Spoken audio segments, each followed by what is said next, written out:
I'm Addison McLane, and this is my scenario project on the Salem Witch Trials. This is my PowerPoint on the Salem Witch Trials by me, Addison McLane. Starting with a brief history, it occurred in the village of Salem in the colony of Massachusetts from 1692 through 1693. Over 200 people were accused of practicing witchcraft, which caused fits and possession of young girls, along with additional devil's work. 19 people were hanged, 5 people died awaiting trial in jail, and 1 person was pressed to death with heavy stones.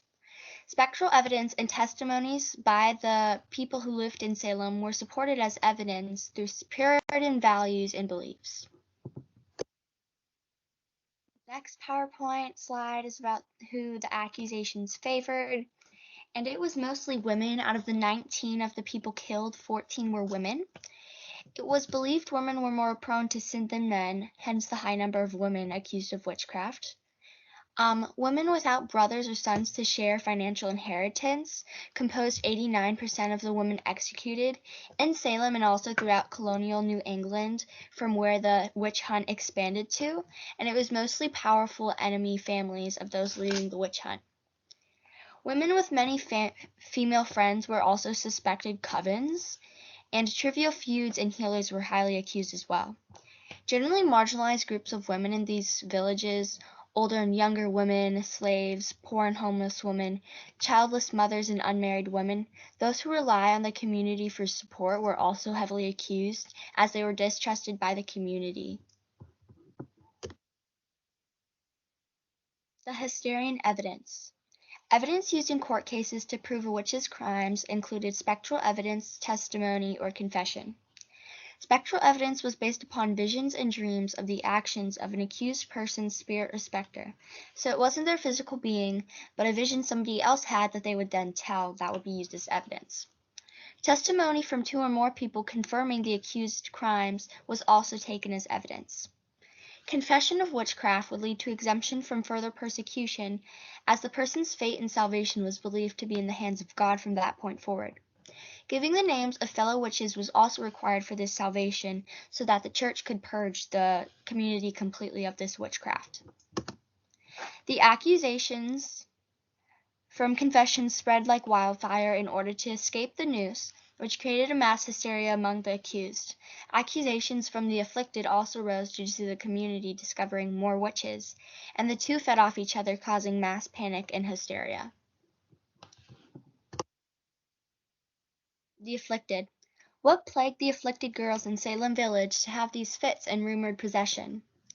While it's still up for debate and there's no definite answer, many scientists have concluded among these few things. One of them being psychogenic conditions.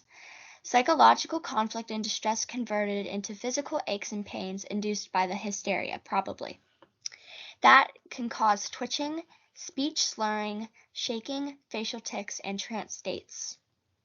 Another conclusion is that it was ergot poisoning, which is a fungus found in wheat and rye. Extreme cases cause spasms, convulsions, unconsciousness, vision problems, and confusion. Some other answers for this could possibly be epilepsy and anxiety or extreme stress that would cause these fits or rumored possessions. For my project aspect of this scenario, I wanted to reflect the hysteria of this time. Many people selected to see things, and many instances were overlooked, blocking out the full story to suit the circumstances of the trial and the witch hunt. To incorporate this into a project, I created 2 blackout paintings, painting over the story behind the drawing. One has the accurate cause of the ailment of the woman in the drawing, ergot poisoning found in wheat or rye.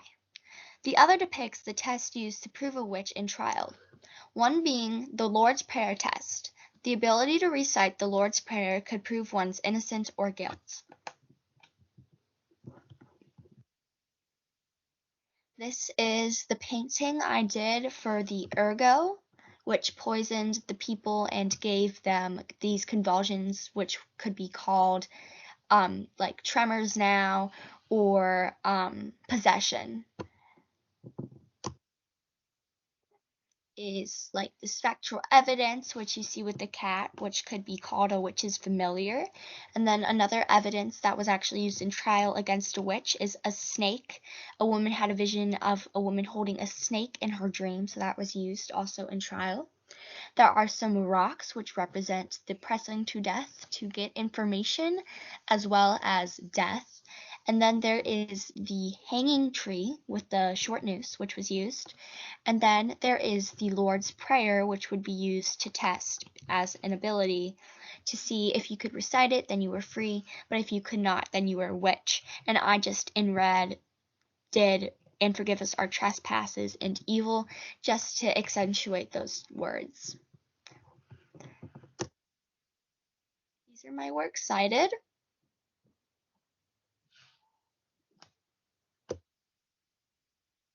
And these are my second works cited. So I really hope you enjoyed my PowerPoint. Thank you so much for watching. Bye.